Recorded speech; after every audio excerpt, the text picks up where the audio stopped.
बच्चों, आज हम इस वीडियो में कक्षा 8वीं बोर्ड परीक्षा गणित का प्रश्न पेपर हल कर रहे हैं।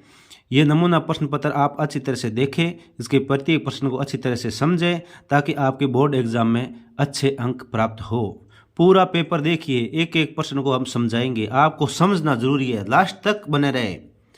देखिए, प्रमेय संख्याओं के लिए योज्य तत्समक।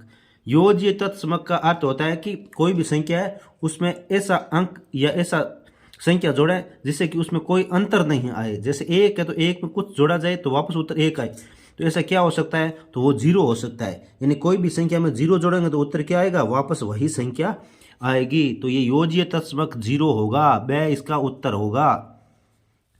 प्रश्न नंबर 2, रैखिक समीकरण के हल होते हैं। तो ये पूरा प्रश्न सही नहीं है, तो एक चर वाले रैखिक समीकरण के हल होते हैं। तो क्योंकि इसके अंदर रैखिक समीकरण के हल केवल एक भी हो सकता है, अनेक हल भी हो सकते हैं और कोई हल नहीं हो सकता, ये तीनों हो सकता है। तो यहाँ उपयुक्त सभी होता तो ये सही हो जाता, लेकिन यहाँ पे लिखा है ज्ञात नहीं कर सकते। तो हम ऐसे लिख सकते हैं कि एक चर वाले रैखिक समीकरण के हल होते हैं। तो एक चर वाले रैखिक समीकरण के केवल एक हल होता है, तो इसका उत्तर ए हो जाएगा। इसके बाद में प्रश्न नंबर 3 देखिए, निम्न में से कौन सा विकल्प सत्य है, कौन सा सही है। तो इसमें देखिए, सभी आयत वर्ग होते हैं, तो ये गलत है। और ये दूसरे वाला तीसरा सब गलत है, तो इसमें ये सही होगा, सभी वर्ग समलंब चतुर्भुज होते हैं। सभी वर्ग समलंब चतुर्भुज होते हैं, ये एकदम सही उत्तर होगा। प्रश्न नंबर 4, निम्न में से कौन सी संख्या पूर्ण वर्ग संख्या है। तो ये ध्यान रखना है कि पूर्ण वर्ग संख्या होती है ना, उसके शुरुआत में 7 नहीं आता है, 3 नहीं आता है, 2 8 नहीं आता है, केवल 1 आता है, 1 आता है। तो ये इसमें से ये उत्तर दे इसका सही हो जाएगा। अपन बिना इसका गुणा भाग किए अपने सीधा पता लगा सकते हैं कि जिस इसके अंत में 1 आ रहा है, इसका मतलब ये पूर्ण वर्ग संख्या होगी। प्रश्न नंबर 5, सबसे छोटी ओडी रामानुजन संख्या। तो सबसे छोटी ओडी रामानुजन संख्या 1729 होगा, इसका सही उत्तर ये सही होगा। प्रश्न नंबर 6, 5 मीटर का 10 किलोमीटर से अनुपात क्या होगा।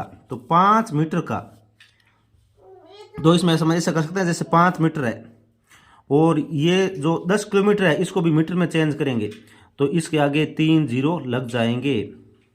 अब इसको काटेंगे 5 के पहाड़े से, तो ये एक बार कटेगा, और ये 5 के पहाड़े से ये 10 को काटेंगे तो 2 बार, और फिर ये 3 जीरो बच के, तो ये 3 इसके आगे लग जाएंगे, यानी 1:2000। तो ये वह इसका उत्तर सही हो जाएगा। नेक्स्ट प्रश्न नंबर 7 देखिए, -4p और 7p का गुणनफल होगा। तो देखो, -4 को 7 से गुणा करेंगे तो -28 आएगा, और p को p से गुणा करेंगे तो p स्क्वायर आएगा, यानी ये -28p इसका उत्तर हो जाएगा। नेक्स्ट प्रश्न नंबर 8 देखिए, -4 की घात -2 का मान होगा। तो ये जो ऊपर घात -2 है, तो इसको प्लस का बनाने के लिए क्या कि जो ये -4 है, इसको क्या करेंगे, बट्टे में लेके जाएंगे, बट्टे में लेके जाएंगे। जैसे बट्टे में लेके जाएंगे तो ये ऊपर की माइनस है, ये प्लस का हो जाएगा। अब जो बट्टे में -4 है, -4 को -4 से गुणा करते हैं तो प्लस के 16 हो जाते हैं, क्योंकि -4 को -4 करते हैं तो माइनस माइनस गुणा होकर प्लस हो जाएगा। 4 को 4 से गुणा करेंगे तो 16, तो 1/16, यानी इसका द उत्तर सही हो जाएगा। इसके बाद में इसका प्रश्न नंबर 9 देखिए, इसमें इसको मान ज्ञात करना है। तो देखिए, -4/5 गुणा 3/7, तो -4 को 7 से गुणा कर, -4 को 3 से गुणा करना है, तो ये माइनस है, आगे कोई माइनस नहीं है, तो माइनस का तो माइनस रहेगा। 4 को ऊपर गुणा करेंगे तो ये 12 आ जाएगा, और नीचे ये 5 है, इसको 7 से गुणा करेंगे तो ये 35 आ जाएगा। ये -12/35 इसका उत्तर हो जाएगा, यानी ऊपर वाली संख्या ऊपर गुणा करना है और नीचे वाली संख्या नीचे गुणा करना है, और माइनस लगा हुआ है तो ये माइनस इसके आगे लगा देना है, तो इसका उत्तर आ जाएगा -12/35। नेक्स्ट प्रश्न नंबर 10, समीकरण 4x + 3 = 6 + 2x, इसको हल करना है। तो हम इसको लिखेंगे 4x + 3 = 6 + 2x। अब ये x के जो है वो एक तरफ करने हैं, तो ये 4x इस तरफ है ही, और ये प्लस के 2x है, ये इस तरफ आएगा तो -2x हो जाएगा। और ये 6 इस तरफ रहेगा, और ये प्लस के 3 है, ये इस तरफ आएगा तो माइनस के 3 हो जाएगा। 4x में से 2x घटाएंगे तो ये 2x बचेगा, 6 में से 3 घटेगा, यहाँ पे 3 बचेगा। अब ये 2 इसके भाग में जाएगा, x बराबर 3/2, ये इसका उत्तर हो जाएगा। नेक्स्ट प्रश्न नंबर 11 देखिए। मानवी एक घनाभ बनाती है जिसकी भुजा 5 सेंटीमीटर, 2 सेंटीमीटर और 5 सेंटीमीटर है। एक घन बनाने के लिए इसे कितने घनाभों की आवश्यकता होगी? तो देखिए इसकी जो भुजा है वो 2, 5 और 5 है। अब घन बनाना है तो घन बनाने के लिए क्या करना पड़ता है कि जैसे ये 5 और 5 1 हो गया, तो घन में 3 बार 5 आते हैं, 3 बार क्या आते हैं? 5 आते हैं। तो एक तो ये 5 बच जाएगा, एक तो क्या बच जाएगा यहाँ से 5, और फिर क्या यहाँ 2 एक बार आया हुआ है, और घन बनाने के लिए क्या आना चाहिए? 3 बार 2 आना चाहिए। तो ये एक बार आया तो 2 बार और बच गया, 2 गुना 2 और बच गया। तो हम ऐसे समझ सकते हैं कि जैसे 2 गुना 5 गुना 5, तो इस 5 को 3 बार 5 करने के लिए एक 5 की और जरूरत पड़ेगी, और 2 को 3 बार करने के लिए 2 गुना 2 की और जरूरत पड़ेगी। तो हम इसको गुणा कर लेंगे। अब जो 2 गुना 5 ये 10 हो गए, 10 को 2 से गुणा करेंगे 20 हो गए, यानी 20 घनाभों की आवश्यकता होगी। 20 घनाभ होंगे तो ये क्या बन जाएगा? पूरा घन बन जाएगा। अब आगे है प्रश्न नंबर 12वां देखिए। कोई वस्तु 18% जीएसटी सम्मिलित करने के बाद, यानी जीएसटी सम्मिलित करने के बाद 1239 रुपये, यानी जो वस्तु बनी उसके ऊपर टैक्स लगा, तो टोटल वो वस्तु 1239 रुपये की है। अब जीएसटी जोड़ने से पहले उस वस्तु का मूल्य क्या था, यानी वस्तु को जीएसटी जोड़ा उससे पहले क्या मूल्य था। तो हम इसको ज्ञात करने के लिए देखिए पहले हमें मानना पड़ेगा कि देखिए माना जीएसटी जोड़ने से पहले वस्तु का मूल्य x रुपये, यानी जीएसटी जोड़ने से पहले x रुपये था, क्योंकि जीएसटी से पहले हमें पता नहीं है। अब जीएसटी कितना जोड़ा है? 18% जोड़ा है, तो x का 18%, यानी x का 18%, तो इसको हम करेंगे x गुणा 18/100 करेंगे, और इसको हल करेंगे तो ये 18x प्लस 18x/100 आ जाएगा। अब जीएसटी लगने के बाद मूल्य क्या होगा? पहले मूल्य ये था, और जीएसटी लगने के बाद ये मूल्य, भाई जीएसटी लगने से पहले ये मूल्य था, और जीएसटी लगा वो कितना था? 18x/100। तो अब इसको योग करेंगे तो ये देखो 100 को इससे x से गुणा करेंगे तो ये 100x हो जाएगा प्लस 18, तो 118x/100 आ जाएगा। तो 118/x, ये देखो यहाँ पे हमने किया 118/x/100 आ गया। अब क्या आगे? ये क्या आएगी? ये तो हमने x मान के किया तब इसका उत्तर आया है, और रियल में जीएसटी के बाद कितना था? 1239 था, तो इसके बराबर में है ना 1239 हम रखेंगे, तो ये हमने 1239 इसके बराबर रख दी। अब ये 100 है, इसके गुणा में जाएगा तो 1239 × 100 हो गया, और ये जो 18 इसके गुणा में, ये इसके बट्टा में जाएगा, ये इसके भाग में जाएगा। तो ये 1239 × 100/118। जब इसको हल करेंगे तो x का मान आ जाएगा 1050। तो ये x हमने क्या माना था? जीएसटी से पहले लगने से पहले वस्तु का मूल्य था x था, तो ये जीएसटी लगने से पहले वस्तु का मूल्य कितना आ गया? 1050 रुपये आ गए। अब इसके बाद में प्रश्न नंबर 13। निम्नलिखित कथनों को पढ़कर सत्य और असत्य पर चिन्ह लगाना है। सत्य है आगे दे रखा है, इसमें सत्य है, उस पर सत्य पे है, असत्य है तो असत्य पर टिक लगाना है। तो देखो a की घात m भाग a की घात n, तो ये जब भाग में होता है तो ये a की घात m माइनस n होगा, ये माइनस, लेकिन यहाँ पे प्लस लगा रखा है तो ये असत्य है, इसका मतलब ये असत्य है। फिर 2 की घात -3, 2 की घात -3 बराबर 1/8, तो ये सही है, इसका उत्तर ये सत्य हो जाएगा। और 1 की घात 0 का मान 1 होता है तो ये भी सत्य है। और इसका मानक रूप, तो इसका मानक रूप ये देखिए जीरे, ये जो पॉइंट है ये इस तरफ 1 2 3 के बाद इधर पॉइंट है तो 10 की घात -3 आ चाहिए, इस तरफ पॉइंट जाता है तो 10 की घात -3 लगता है। और यहाँ पे लिख रखा है 1.6 गुणा 10 की घात 4, तो ये असत्य है, ये क्या असत्य होगा। इसके बाद में आता है रिक्त स्थान। रिक्त स्थानों की पूर्ति कीजिए। तो 14 में 3 रिक्त स्थान है, उसमें पहले हम देखिए एक ठोस का पृष्ठीय क्षेत्रफल उसके फलकों के क्षेत्रफल के योग के बराबर होता है। और फिर घन का पृष्ठीय क्षेत्रफल होता है, तो घन का पृष्ठीय क्षेत्रफल 6 गुणा भुजा स्क्वायर, तो ये जो दूसरे नंबर का ये सही हो जाएगा, इसमें जो ये सही हो जाएंगे। और इसमें तीसरा देखिए 1 लीटर के बराबर होता है, 1 लीटर के अंदर 1000 सेंटीमीटर क्यूब होता है, तो ये इसका सही उत्तर हो जाएगा। और फिर किसी ठोस द्वारा घेरा गया स्थान, किसी ठोस द्वारा जो स्थान घेरा जाता है वो क्या कहलाता है? आयतन कहलाता है, तो ये इसका उत्तर आयतन सही हो जाएगा। इसके बाद में क्या करना है? ये मिलाना है प्रश्नों में, स्तंभ ए को स्तंभ बी से मिलान करना है। तो देखिए जो ए गुणा बी सी डी है, तो ये ए से गुणा होगा, तो ए गुणा A B plus A C plus C D, ये हो जाएगा प्लस ए डी। तो ये इससे मिलान करना है। और फिर ये स्क्वायर, ये इसको हम गुणा करेंगे तो ये इससे, ये इसके बराबर होगा। और कोई संख्या से जीरो से गुणा करता है तो जीरो उतर आता है, तो ये इससे मिलेगा। और ये इसको गुणा करेंगे तो ये इससे पहले वाले से मिलान करना है। इस प्रकार से आपको मिलान करना है।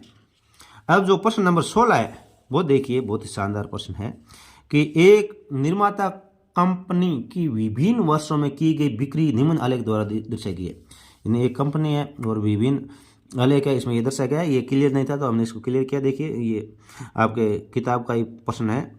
इसमें देखो ये इधर बिक्री है, 2 करोड़ की बिक्री, 4 करोड़ की, 6 करोड़, 8 करोड़, 10 करोड़, 12 करोड़ की बिक्री हो रही है।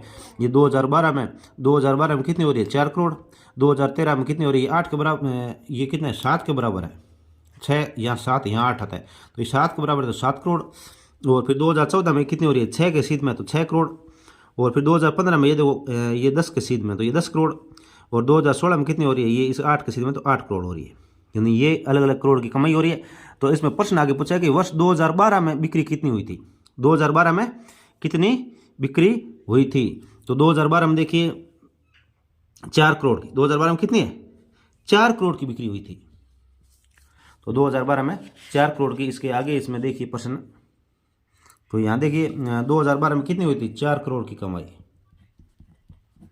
फिर आगे 2016 में बिक्री कितनी थी? 2016 में, तो 2016 इसमें देखिए 2016 यहाँ पे है, ये यहाँ पे, तो 2016 में ये किसके बराबर है? 8 में, तो 8 करोड़। 2016 में कितनी होगी? 8 करोड़। 8 करोड़ 2016 में। फिर 2012 तथा 2013 की बिक्रियों में कितना अंतर है? 2012 और 2013 की बिक्रियों में अंतर। तो 2012 की बिक्री देखिए, 2012 की बिक्री कितनी है? 4, और 2013 की कितनी है? 7 है। तो 4 और 7 का अंतर कितना हो जाएगा? तो 2012 और 2013 की बिक्रियों का अंतर हो जाएगा, 2013 में थी 7 और 2012 में थी 4। तो 4 में से 7 घटाएंगे तो ये कितना आ जाएगा? 3 करोड़। कितना आ जाएगा? 3 करोड़ का अंतर आ जाएगा। सबसे अधिक बिक्री किस वर्ष में हुई थी? सबसे अधिक बिक्री, तो इसमें देखिए सबसे अधिक बिक्री ये इस वर्ष में हुई है, 10 करोड़ की हुई है 2015 में। कितने में? 2015 में। तो किस वर्ष हुई? 2015 में। सबसे अधिक किस में हुई? 2015 में। अब आगे है क्वेश्चन नंबर 17। एक पाइथागोरस तिर्क ज्ञात कीजिए जिसकी एक सबसे छोटी संख्या 12 है। तो पाइथागोरस तिर्क ज्ञात करना है। तो पाइथागोरस तिर्क के लिए सीधा सीधा एक सूत्र याद रखें आप। जो भी ये दे रखा है, जो भी ये दे रखा है उसमें 2 का भाग दीजिए, 2 का भाग दे दीजिए। तो एक संख्या, तो ये 2 का भाग दोगे, क्या करना है? 2 का भाग देना है। तो 2 का भाग दिया तो ये 6 आ गया। कितना आ गया? 6 आ गया। तो अब इसमें अंदर क्या करना है? एक तिर्क की एक संख्या, तो ये 12 दे रखी है, दूसरी संख्या ज्ञात करनी है। तो इसको 2 का भाग देने के बाद क्या आया? 6 प्राप्त हुआ। और तो 6 को वर्ग करेंगे, 6 को वर्ग करेंगे, इन 6 को 6 से गुणा करेंगे और उसमें से 1 घटाएंगे तो ये 35 आ जाएगा। और आगे वाले में क्या करेंगे? 6 को 6 से गुणा करके उसमें 1 जोड़ेंगे तो 37 आ जाएगा। तो इस प्रकार से तिर्क एक 12 आ गया, एक 35 आ गया और एक 37 आ जाएगा। तो ये तिर्क हो जाएगा। तो बहुत आसानी है तिर्क निकालना। तिर्क का सीधा सीधा जो ये संख्या दे रखी है उसमें 2 का भाग देना है। 2 का भाग देके जो संख्या आएगी एक बार उसका वर्ग करके 1 जोड़ना है और एक बार उसका वर्ग करके 1 घटाना है।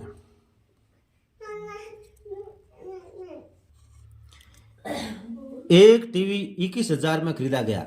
एक वर्ष पश्चात टीवी के मूल्य में 5% अवमूल्यन हो गया। यदि 5% का मतलब यह है कि टीवी 21,000 में खरीदी है, तो एक वर्ष बाद उसमें 5% की, उसमें जो मूल्य था उसका 5% कम हो गया। तो एक वर्ष पश्चात टीवी का मूल्य क्या होगा? तो हमें सबसे पहले टीवी का मूल्य 21,000 रुपये, अवमूल्यन की दर क्या है? 5% है। और एक वर्ष बाद मूल्य क्या होगा? तो ये सूत्र है इसका, P गुणा 1 - R/100 और ब्रैकेट बंद। तो P, ये देखो ये मैंने P लिख रखा है, ये नहीं मूल्य है, तो 21,000 P की जगह 21,000 रखेंगे, फिर गुणा, फिर ब्रैकेट -1 माइनस और फिर R की जगह हम 5 रखेंगे, तो R ये दर है, तो ये 5 रखा बटा में 100 आ गया। अब इसको क्या है, अंदर ब्रैकेट के अंदर हल करेंगे।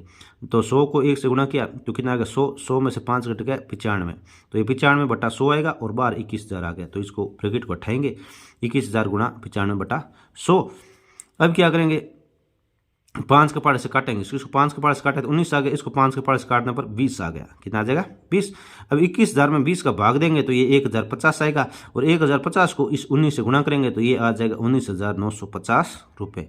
यानी 1 साल बाद इसकी कीमत कितनी रहेगी? 19,950 रुपये रहेगी। 21,000 में लेके आए और 1 साल बाद में ये 19,950 रुपये इसकी कीमत रहेगी। देखिए प्रश्न नंबर 19, एक फैक्ट्री को कुछ वस्तुएं 63 दिन में बनाने के लिए 42 मशीनों की आवश्यकता होती है, उतने ही 54 दिन में बनाने के लिए कितनी मशीनों की आवश्यकता होगी? देखिए, माना 54 दिन में वस्तुएं बनाने के लिए y मशीनों की आवश्यकता है, तब हम सारणी ये प्राप्त करेंगे, घंटों की संख्या और श्रमिकों की संख्या। इन 63 दिन में बनाने के लिए 42 मशीनों की आवश्यकता थी, तो 54 दिन में बनाने के लिए y मशीनों की आवश्यकता है। तो अब हम क्या करेंगे, इसको गुणा करेंगे, ये इन दोनों को गुणा करेंगे और इसके बराबर में इन दोनों की गुणा रखेंगे। तो देखो 42 गुणा y और फिर 63 गुणा 54। अभी 42 है, इसके भाग में जाएगा तो इसको हम काटेंगे तो 81 मशीन इसका उत्तर आ जाएगा, यानी 81 मशीनों की आवश्यकता होगी। अब प्रश्न नंबर 20 आता है। देखो, व्यंजन x गुणा x माइनस 3 प्लस 2 को सरल करना है। यहाँ x का मान कितना रखना है? 1 रखना है। तो हम इसको लिखेंगे, देखिए x माइनस 3 प्लस 2। अब x का मान क्या रखना है? x का मान हमें 1 रखना है, x का मान 1 रखना है। तो यहाँ पे 1 फिर 1 माइनस 3 प्लस 2।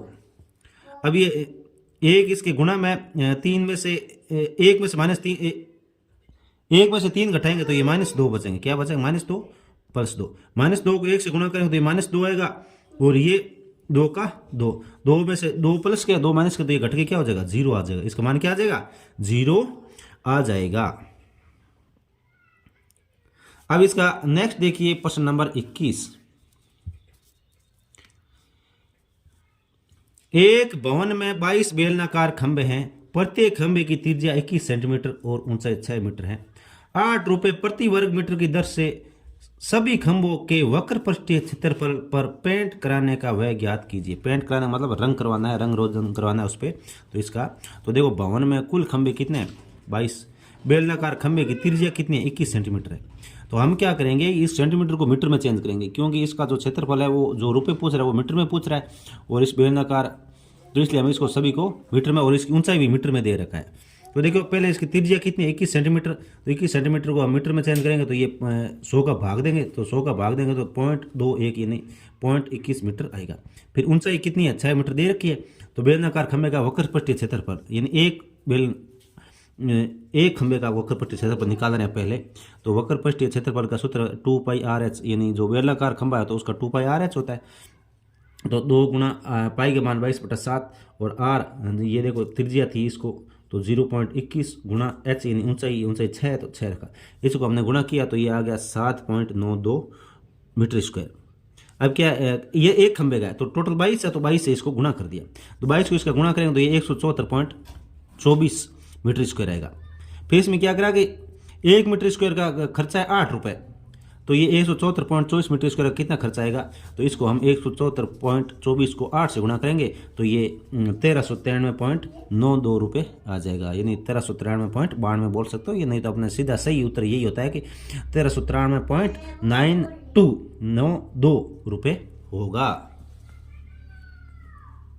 अब देखिए प्रश्न नंबर 22, निम्नलिखित तालिका का प्रयोग कर एक रेखिक आलेख बनाना है। देखो इसमें, तो इसमें क्या है कि वर्ष दे रखा है 2013, 2014, 2015, 2016, और दुर्घटनाएं इस 80 दुर्घटनाएं, इसमें 100, इसमें 150 और 120 दुर्घटनाएं हुई है। तो हमें क्या बनाना है? ग्राफ बनाना है, रेखिक आलेख। तो देखियो इसमें जो ये बड़े डब्बे दे रखे हैं, देखो ये बड़े डब्बा है ना, बड़े डब्बे, ये इसमें क्लियर नहीं आया था इसलिए हमने पेन से बना रखे हैं। आप ध्यान से देख लीजिए, ऐसे ही आपके वहाँ ऐसे बड़े बड़े बॉक्स आएंगे। तो इसमें क्या करना है? एक्स एक बड़ा डब्बा 1 वर्ष को बताता है, एक बड़ा डब्बा 1 वर्ष को, और वाई एक्स में एक बड़ा डब्बा 20 दुर्घटनाओं को बताता है। यानी ऊपर की तरफ तो ये एक डब्बा है, ये 20 दुर्घटना, देखो 140 से 160 हो रहा है, तो एक बड़ा डब्बा 20 दुर्घटनाएं, और इधर एक बड़ा डब्बा 1 वर्ष को बता रहा है।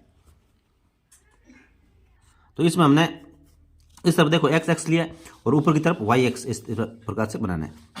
तो एक्स एक्स में देखो 2013, 2014, 2015, 2016 लिखेंगे, और इधर 20, 40, 60, 80, 100, 120, 140 लिखे। फिर देखो सबसे पहले में क्या है? 80 है, 2013 में 80 है, तो 2013 ये, तो इसके ऊपर 80 कहाँ है, 2013 के ऊपर 80 यहाँ पे, तो ये 80 इस पे हम ये लगाएंगे।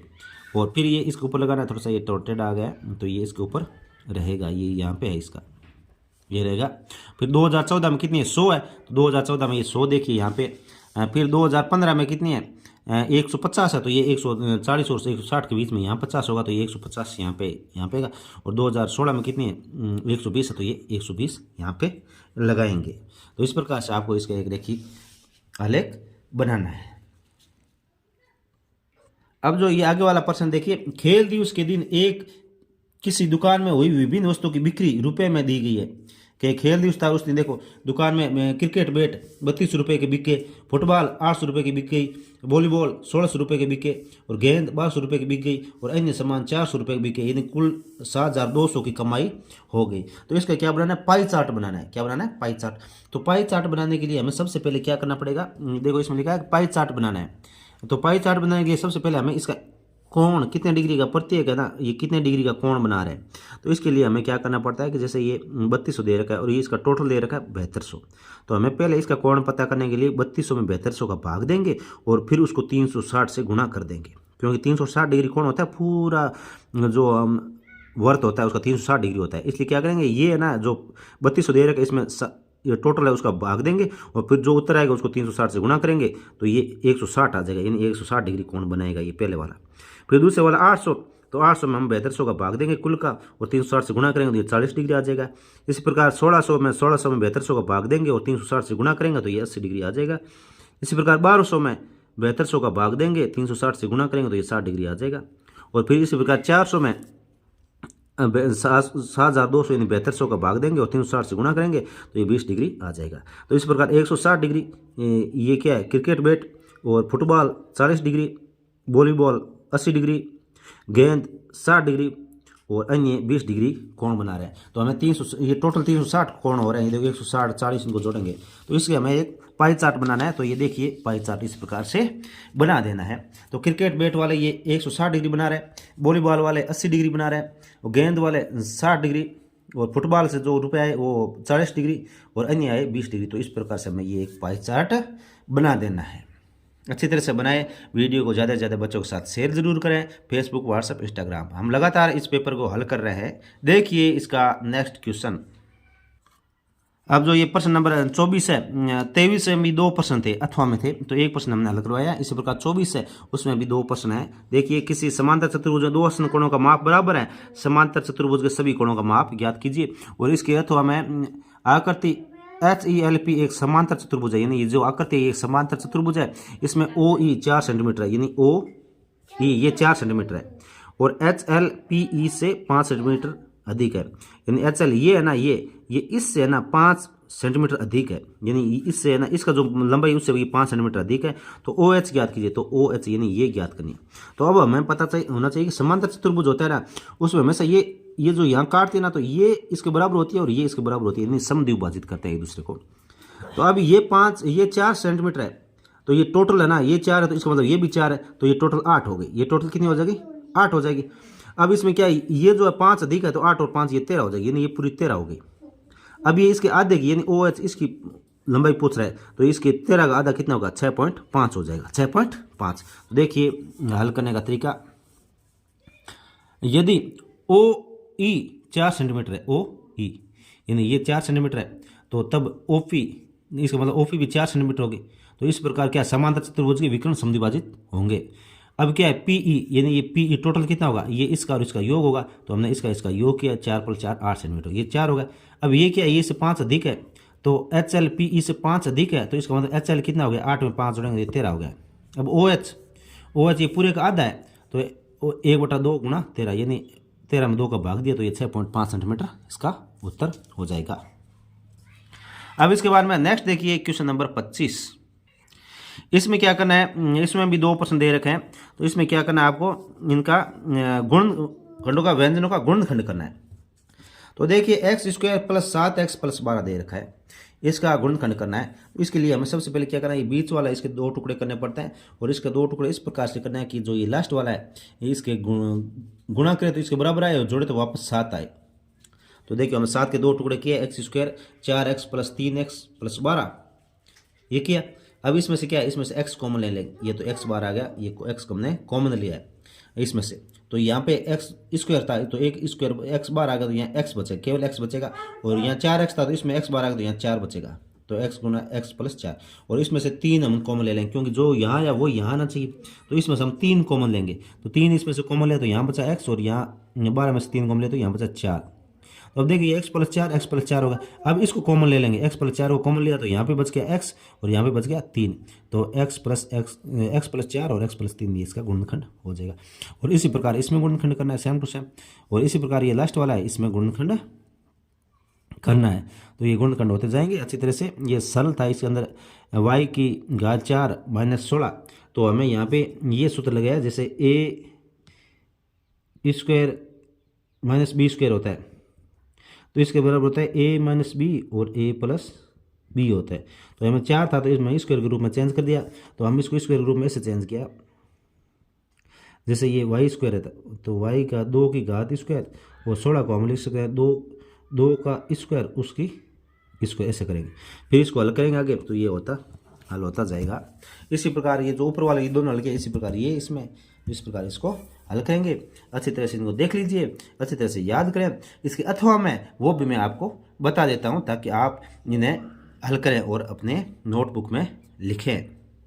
देखिए इसके जो अथवा का प्रश्न है वो देखिए, ये प्रश्न है, ये पहले भी एग्जाम में आ चुका है, पिछले साल एग्जाम आया था। तो इसको देखिए Q square minus 10q plus 21 और P square plus 6p minus 16 और m की घात 4 माइनस 81 और A M square plus B M square plus B N square plus A N square, इनका क्या करना है, इनका गुणनखंड करना है। तो ये 2-2 नंबर के हैं सारे, तो 8 नंबर का ये प्रश्न है।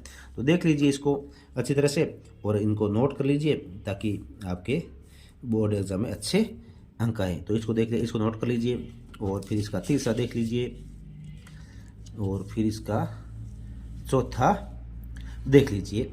इनको अच्छी तरह से देखें, अपने नोटबुक में नोट करें और अपने साथियों के साथ इस वीडियो को ज़्यादा से ज़्यादा शेयर करें ताकि आपके दोस्त भी समय पर इन्हें हल करें और एग्जाम में अच्छे अंक प्राप्त करें। धन्यवाद आप सभी का।